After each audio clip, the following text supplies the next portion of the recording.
Nah, ini sebut aksi boykot tak selesaikan masalah Israel-Palestina ya. Jadi mungkin menurut dia nggak perlu boykot, kita bacain dikit ya. Jadi negeri-negeri kaum muslim hari ini ya tadi dipegang kepalanya ya oleh negara-negara kafir penjajah. Ya, jadi sudah dijajah secara ekonomi, secara politik dan secara militer sebenarnya. Jadi walaupun tadi ya tadi Arab Saudi, Mesir, Pakistan itu gagah-gagah dengan persenjataannya, dengan militernya ya, tapi ketika tidak punya kemandirian dalam hal persenjataan dan teknologi yang canggih, ya mereka bisa ngapa-ngapain juga. Di samping juga tadi, ya apa kayak kita katakan ya, para pemimpin negeri-negeri muslim hari ini ya merupakan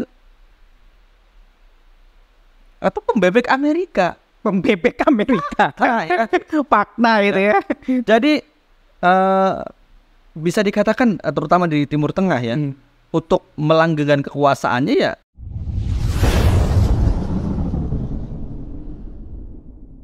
Baik, assalamualaikum warahmatullahi wabarakatuh guys.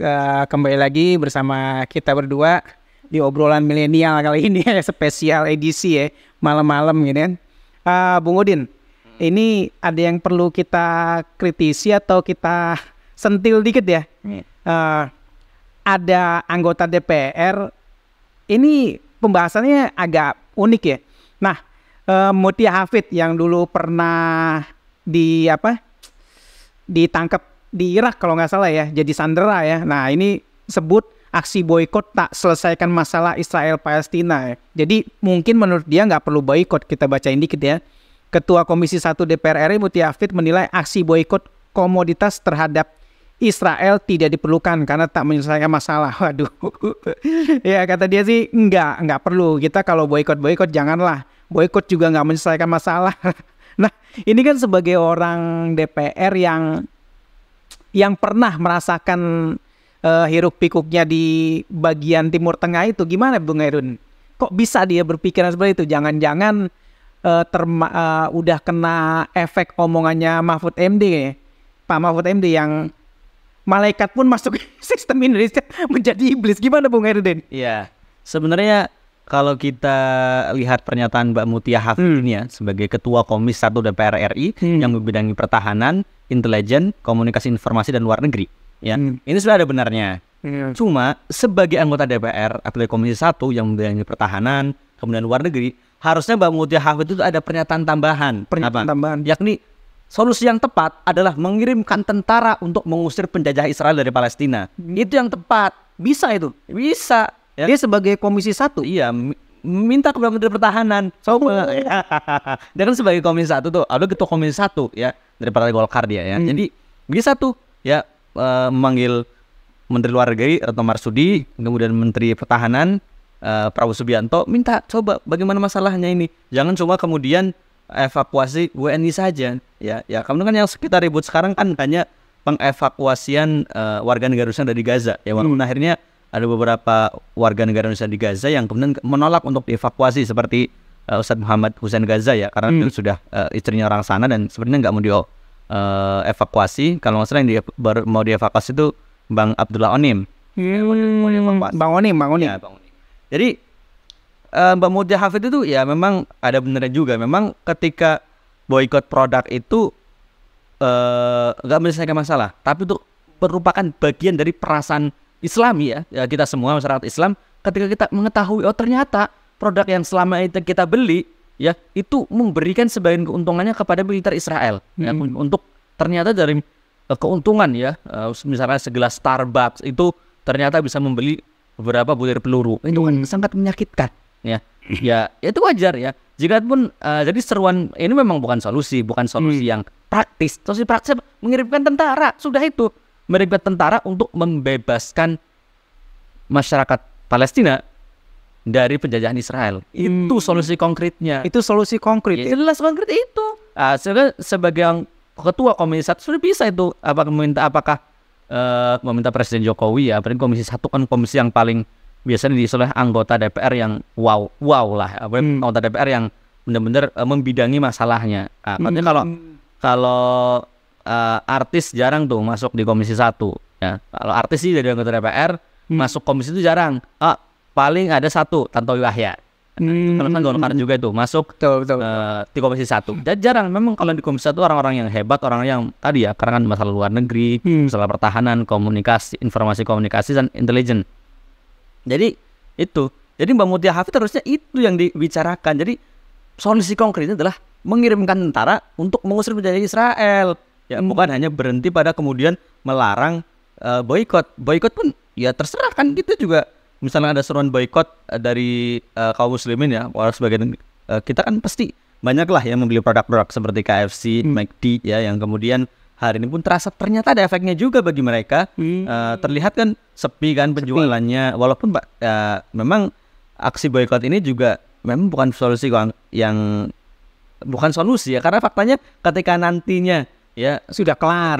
Ketegangan sudah mereda. Itu mulai mereda, mungkin terjadi kemudian gencatan senjata atau kemudian Israel kemudian patuh terhadap rekonsiliasi PBB dan sebagainya, ataupun kemudian menghentikan serangan yang brutal itu, ya kan akhirnya masyarakat adem lagi, suruhan boikot itu mereda lagi dan mereka rame lagi. Kan sudah berkali-kali seperti itu kan. Dari beberapa tahun lalu. Iya. Semenjak McD itu ada, atau Starbucks itu ada gitu. Sebagainya kan ada banyak produk yang dikatakan sebagian besar hasil dari keuntungan itu untuk membantu Israel.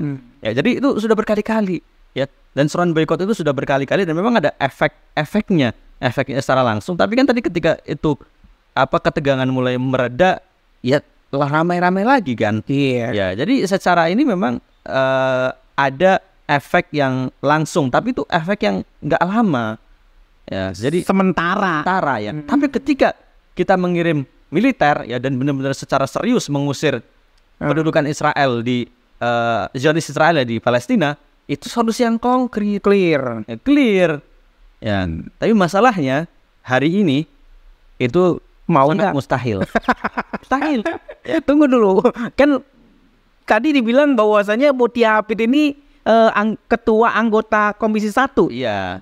Dan dia bisa menekan Menhan gitu. Maksudnya menekan sih enggak, cuma memanggil Menhan. Tapi kan tetap juga ya, Komisi 1 kan ada mekanisme dari pimpinannya. Iya. Apakah kemudian bisa? Ya paling ujungnya hanya memberikan bantuan sih, karena kan Indonesia sudah melepas bantuan obat-obatan, makanan ya, dan juga kebutuhan lainnya ke Gaza. Walaupun juga bantuan ini kan agak repot juga masuk ke sana ya, karena Gaza ini kan wilayahnya ini benar-benar dikepung oleh wilayah Palestina. Iya, semuanya Palestina, tapi sudah dikepung oleh penjajah Israel. Ya, jadi sudah seperti penjara terbesar di dunia. Ya. Hanya satu pintu, namanya pintu Rafah, itu yang berbatasan langsung dengan Mesir di semenanjung Sinai. Ya, tapi kan ditutup sama Mesir.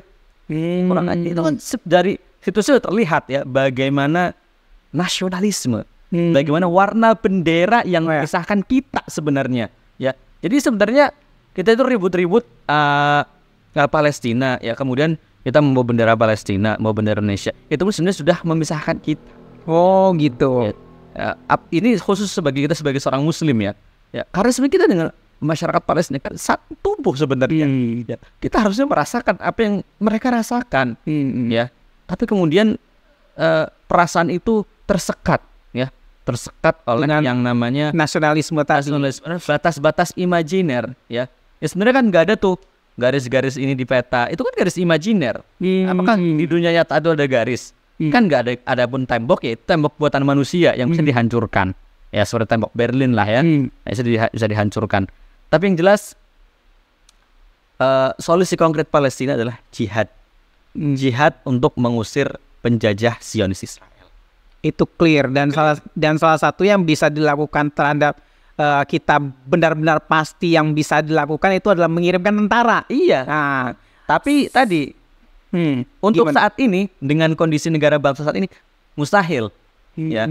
Tapi Amerika, Inggris dan negara-negara Barat dan negara-negara Dewan Tetap Keamanan PBB yang punya hak veto itu bisa mengirimkan bantuan untuk membela Israel.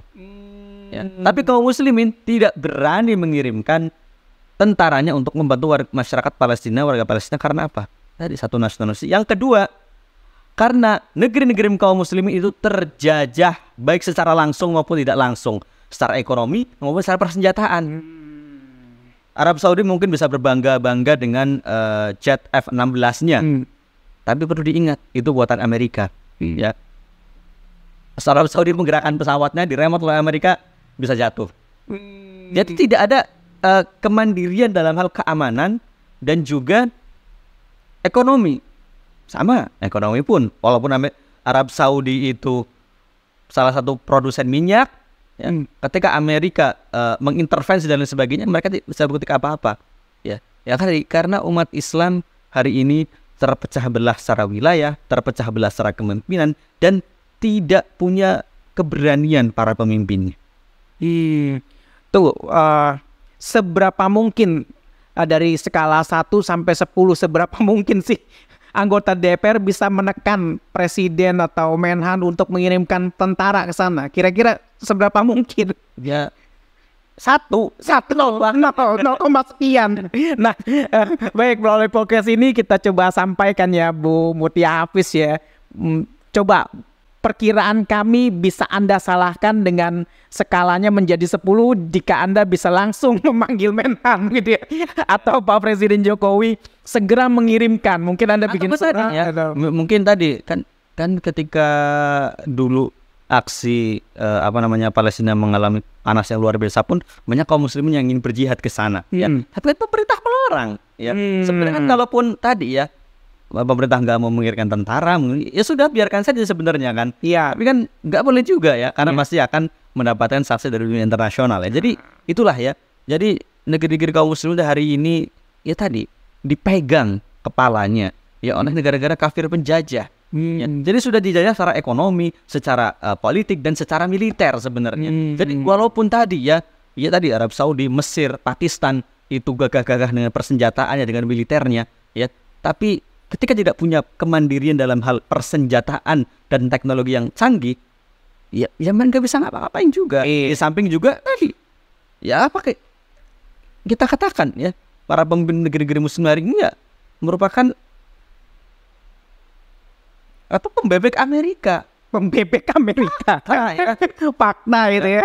Jadi bisa dikatakan terutama di Timur Tengah ya, untuk melanggengkan kekuasaannya ya mereka tidak akan membantah Amerika. Betul. Ya, ketika mereka membantah Amerika atau kemudian berpaling dari Amerika ataupun Eropa, bakal ada kekuasaan tidak akan bertahan lama. Mereka akan segera digantikan. Makanya nggak heran ya di beberapa negara Afrika itu sering kali terjadi yang namanya kudeta militer. Itu kan biasa sering terjadi karena tadi ketika tuannya sudah tidak setuju lagi dengan pemimpin ini, Amerika bisa menggantinya dengan segera lewat kudeta. Baik, itu sering terjadi tuh di Mali, kemudian di Sudan juga terjadi kudeta, di mana banyak sekali di negara-negara Afrika itu yang bekas jajahan Prancis, kemudian biasanya Amerika masuk lewat kudeta dan lain sebagainya, itu sering terjadi. Oke.